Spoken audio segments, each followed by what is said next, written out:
So starting off, can you just introduce yourself, who you are, where you work, and your role? Sure. My name is Amanda Anderson. I work out of our Bristol headquarter offices in Connecticut. I've worked at ESPN. I'm in my 13th year. I've worked here since college and have done social for the last nine. So have really been at the early stages, the startup stages, I will say, of our group when it was, five, six people, all the way to, our monstrosity team right now. Um, my primary areas of like focus and leadership are operations for our team. So that involves sending people to, 30 events a month, basically. Um, it involves scheduling our team to cover sports, almost 24/7, not quite, but pretty close. Um, ESPNW, women's sports and women's audience expansion. So twofold, not just women's sports like WNBA and women's college hoops, NWSL, but also like how are we engaging women fans around the Super Bowl? So it's two-pronged women's sports oversight, women fans, women's sports. Um, I also oversee our ESPN Plus properties. So within that is combat, our UFC partnership, boxing, and then all the original content like films that live on Plus. And then right now, what B and I are working the most on is our ESPN Creator Network, which is our influencer strategy, influencer program that's kicking off in 2 weeks. Yeah, yeah, I definitely want to dive into that. But kind of Awesome. starting off, and outside of, work from home Fridays, what Yeah. does a sort of typical day at ESPN at your role look like? Oh gosh. So multi-focused. I would say I'll use today as an example, celebrating a huge part of our efforts that we've been planning for more than a month was Caitlin Clark in that moment last night. So we, started to see the likelihood that she would be breaking this record. And so had a full team-wide brainstorm the first week of January to start to build up for this moment. And so today I started just doing a clean sweep of all of our content and looking at the numbers. And also we have a Slack channel. We're big Slack users on the social team, that we call Crush Bucket. And that's where we celebrate all of our wins and highlight and shout people out for, leading an event or discovering an amazing piece of content. And so one of the highlights last night was how many different athletes rallied around ESPN content about Caitlin. So if you go to Caitlin's Instagram story right now, there's a bunch of athletes shouting her out and sharing like ESPN content about it. So that was my morning, was just like, hey, let's celebrate this. Let's make sure my leader sees that. Let's tell the team like and celebrate that we owned a moment that it wasn't on ESPN. It wasn't ours necessarily, but we really brought all of the creative energy and creative juices to be a gathering place for athletes and sports fans alike around that moment. So that was my morning. Another big part of my job from like an ops standpoint is engaging all of our partners. So right before this, I was on a call with Meta, talking about new events that they have coming up, some potential collaborations, engaging them around our creator network so they can help elevate the creators that we've selected in this class using their platform. Let me think, what else happened today? Those are some of the highlights. And then, like hiring, development, one-on-ones and managing people is such a huge part of any leader on the social team's job. So that's really important because so many employees on our team, their first job, they're very young, they're very hungry. And so molding and investing in that energy that they bring and showing them the ropes into how to succeed in a corporate company like ESPN Disney is a big passion of mine and really a point of emphasis for our entire team. Yeah, I love that. And I love that crush budget chat that you have in terms of celebrating wins. I think that's It's great. so fun. Yeah, it's Um, so fun. so dive in a little more specifically, like what those wins actually look like the numbers that you're looking at, and how obviously you're celebrating them and then taking them to higher. Yeah. The obvious KPI, we say it constantly, is engagement. So, but there's more nuance to it than that. Because ESPN and our team is so focused on so many different sports properties and leagues and sport verticals, how we celebrate that and what engagement looks like varies, and what's considered success varies. We know that a women's volleyball post on ESPN isn't going to engage at the same rate that a Steph Curry post will, and that's fine. So I would just say, like, engagement is our North Star, but we get a lot more nuanced and sophisticated. And it's not just a simple, okay, our average on ESPN or Sports Center Instagram is this. Anything that's above that is a success. Anything that below that is not. We're looking at the audience expansion is such a big part of all of our roles, and mine in particular, especially with regard to women's sports or underrepresented sports, which is what we're trying to account for in the Creator Network. We have so many more layers of numbers to say, hey, did this post about Caitlin Clark get more people to follow W? That's like an added layer besides it over indexed. Great. We're often getting a lot more granular than that, but it is just a good starting point to say how many fans took an action on this. How did it move them in such a way that they had to do something with it, like, comment, share, etc. Yeah. And so does that success in those goals kind of vary by platform? Because I mean, obviously there's a lot of variance in terms of not only audience that is coming from platform to platform, but the way people are engaging with content. Yeah, we will look at every platform like it's the unique gathering place that it is for sports fans. So, TikTok, the metric that you see first, that's easiest to measure, is like the views, right? That's just the way the platform's built. Of course, we're looking at like the total actions, which, is relatively consistent across platform with different base levels that we're going off of. But yes, we like to try and get as granular as possible on platform, sport vertical, what account is it, etc. Yeah, absolutely. And so tell me a little bit about the Creator Network, just generally, and then kind of dive into like the importance of micro influencer marketing and how that plays in the strategy. Totally. And thanks for asking that.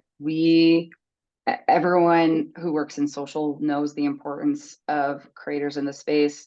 With the fans that are coming up, we're increasingly seeing these younger cohorts identify less and less as avid fans.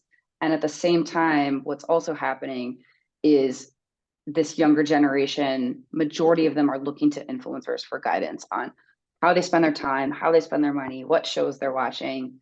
And we know and want ESPN to be at the forefront of that conversation and top of mind, even for people who maybe aren't sports super fans, who we at ESPN serve really, really well. If you're obsessed with sports and leagues, we are the place for you.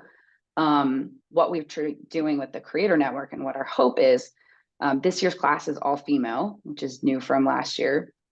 What we're hoping to try and do is serve not only the super fans, of which there are many, but we're also trying to find new ones and also use the power of sports and sports storytelling to help new fans connect with, either the athletes or the teams that we're talking about, or even the creators themselves that look like them, like the fans that we're trying to reach. So it's multifaceted in our approach of what we're trying to do with this group. No, absolutely. And so, I mean, and kind of in that vein, in terms of, leveraging personality to reach people, tell me a little bit about how the social team works in conjunction with like ESPN talent who are commanding like really big audiences themselves on social. Yeah, it's the same. It's the same approach where, Stephen A. Smith or Adam Schefter or LaChina Robinson talking about something, the heart of what they're able to say, a fan is going to connect with a person like you would a friend or a fellow fan or a teammate, in a way that a brand just doesn't have that versatility and flexibility. And one doesn't have to compete with the other. We want to do both. So really with our talent strategy, it's that same goal of how are we connecting with fans, and a person first approach is going to be really effective in a different way that, our brand handles, which we're trying to grow as well, are doing. But it deepens that connection, and allows and affords a lot more unique distinction and flexibility, like what a talent can say as their opinion is not the same as a social brand that's, speaking for a large company. And so is it kind of in a similar way with like working with athletes, or how does that kind of partnership and relationship work? Yeah, again, being able to align, as I mentioned with the Caitlin Clark example, athletes rallying around our content is helps us, stay relevant, helps us keep our brand distinct, et cetera. So one example I would offer is we worked with Michaela Schifrin last year on when she broke the all-time World Cup wins record. We got ahead of that well in advance, got ahead of her age with her agent, and were able to create a storytelling piece that talks about her whole journey and her comeback after the Olympics. Ultimately, that resulted in like a collab from W to her own handle. And so again, it helps us target and be more precise in who we're reaching. Everyone who is a fan of Michaela is going to rally around that story from her brand standpoint. And then on the ESPNW side, we may be telling people about Michaela's story that are less likely, maybe aren't like alpine skiing super fans and be less familiar. So we look at it as mutually beneficial. When we're able to collaborate with them, we're able to establish ourselves with that fan base and the fans of that athlete. And on the flip side, maybe create new fans who are less familiar with them with our, brand brand handles that are trying to, serve everyone. And so as you mentioned on the top, like you've been at ESPN, since you got out of college for like 13 years. So do you want to tell me a little bit about your experience through that and kind of how social in general and at ESPN has kind of seen it shift over time? Oh my gosh, how it's evolved Yeah. so much. This is kudos to our leader, our SVP, Katie Daly, who had the vision for this group. She has always seen it as an extension and a way to reach fans in a unique way, and really had the vision for our whole group. When I started, we were programming primarily Facebook and Twitter, and Instagram was like the new thing. And at the time, everyone working on social was also working on other parts of ESPN digital. And so it's amazing to see how it's evolved from a handful of people in a scrappy startup mentality environment working on, just the ESPN account and maybe two or three others, to now where we are programming 20 different brand accounts on 6 different platforms 24/7. The fact that it requires an ops management team that I oversee now is just wild. So I like to think that we're the best of both worlds. We still maintain the scrappiness and hustle and competitive drive as a startup, and now have established it to be revenue producing and generating group that's only rising in the amount of fans we're able to reach, and the revenue that comes with it like helps add credence and credibility to what we do. And so how does that sort of like scrappy mentality, how does that sort of translate into like this, or does it translate almost like a need to be on the cutting edge? And what is like innovation kind of look like in terms of your team? The platforms themselves, this is something we remind our own internal partners outside of the social group quite often. The platforms are changing their algorithms and what's prioritized, and they're rolling out new capabilities all the time. And so it can be frustrating sometimes to partners when they say, hey, we'd like to collaborate with you on social in this story. Does this thing that we talked about 6 months ago, is this still what you want to do? And oftentimes the answer is like, nope, actually, TikTok is now testing out horizontal video. And 8 months ago, we said, give us everything vertical. So we really pride ourselves on being quick to experiment with and really be like scientists to some degree of like learning the platforms. No one hands us a playbook, so it's on us to figure it out. And we know that playbook is constantly evolving. Instagram Reels is another example there where, at one point it's really hot, other times we'll pivot our strategy to a carousel format, depending on what we're seeing. And that just changes so quickly. So what does that do for our team's mentality? No one is ever complacent, and no one ever wakes up and says, I know exactly what's going to hit today and what works, because there's always this likelihood of and standard of evolution. As you mentioned, you have conversations with Meta and with the actual platforms.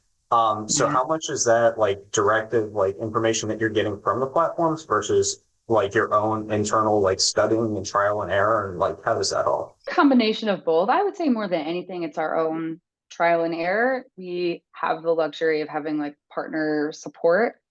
Um, but I would say largely it's driven by everyone on the team. And this is not, there's no hierarchy when it comes to these decisions or evolutions to our playbook. If someone on the team is just seeing something in their own feed and they're just noticing and experimenting, doesn't matter how long you've been on the team, that's a conversation that we always want to be having to try and modify and share widely, what's works and what we're trying.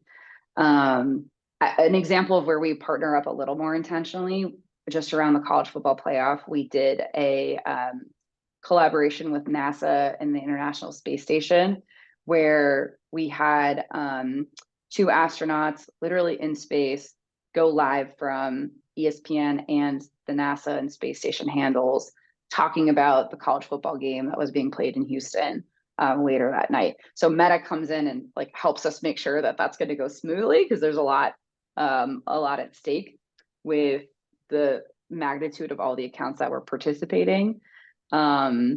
And so we're grateful to all that partner support, that they're willing to help us like think big, dream big, and execute in an impressive way. Oh, that's it. It really sounds like the sky's the limit in terms of what you can do content wise on social. Yeah, I'm happy to, if you haven't seen those, I have like examples and links and screen records if any of that's of interest, because that was like a big innovation one for us, trying to distinguish ourselves. Everyone's talking about the same sporting events. Everyone's talking about college football playoff, Super Bowl, or Caitlin Clark.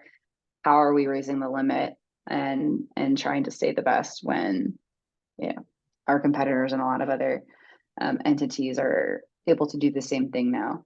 Yeah, absolutely. And so you touched on some of the innovations and things that you're working on right now, but outside of those, like what are the big kind of goals on social for 2024?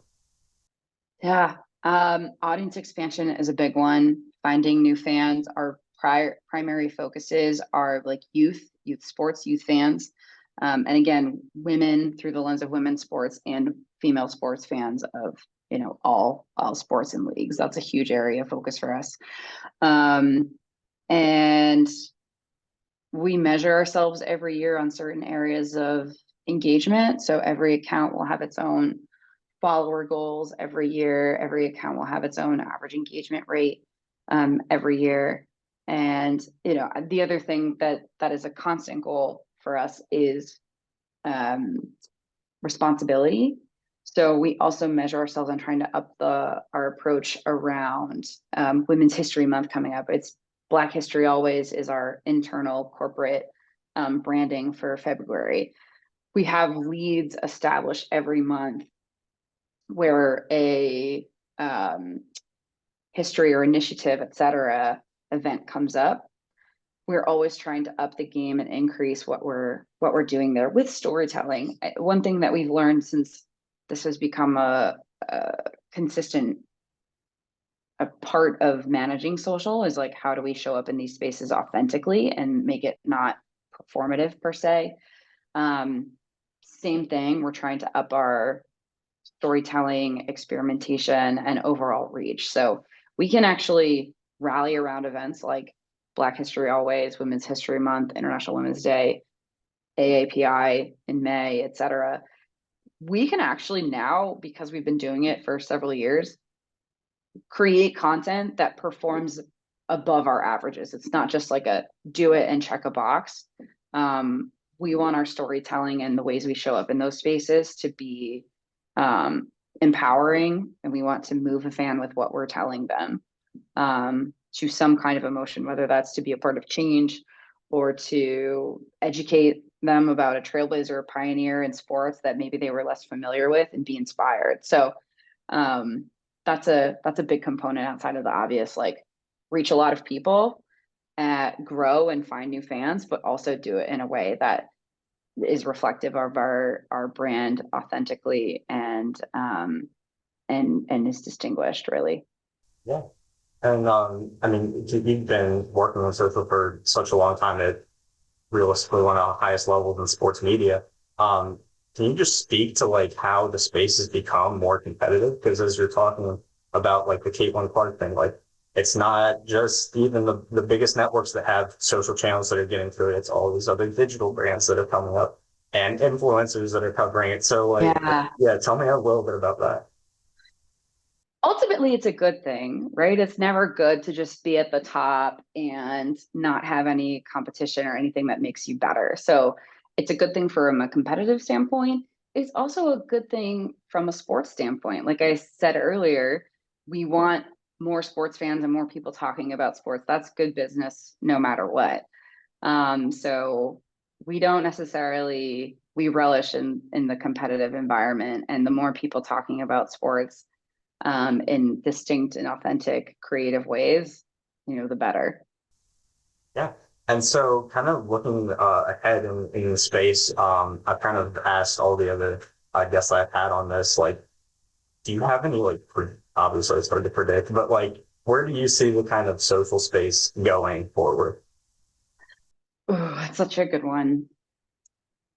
I think that there will be even more platforms. We've sort of seen the emergence of TikTok. We've seen other platforms emerge, um, like Be Real and Discord, etc. It'll be interesting to see where brands decide to be. One thing we've learned as the social space has become more established is that the strategy is not the same for every platform. And therefore, if you're operating with a small team, or even let's say one person, it's more valuable for you to be in one space doing it really well and connecting with fans in an intentional way versus what we many of all of us working in the social industry experience, which is trying to be everywhere and maybe only doing a 20% effort. And I think more social platforms are going to emerge. That seems like a given.